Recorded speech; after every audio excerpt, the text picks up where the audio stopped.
Welcome to the Issue History add-on, your diary for every update. Let's start with the configuration. Choose how to get the issue list. Select issues by assignee, project, sprint, or another. Specify search details.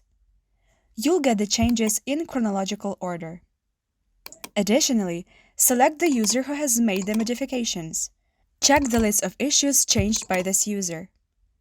The next option is to select the date range for the changelog report. You can choose today, yesterday, this week, last month, or set any custom dates. Control what type of columns should be visible on the grid. Add the required issue fields. Drag and drop and sort the columns according to your needs. Export the data as Excel or CSV file and dive deeper into the analysis. How about some extra features? Here, you can start storing deleted issues. Switch on the chart to monitor task status changes.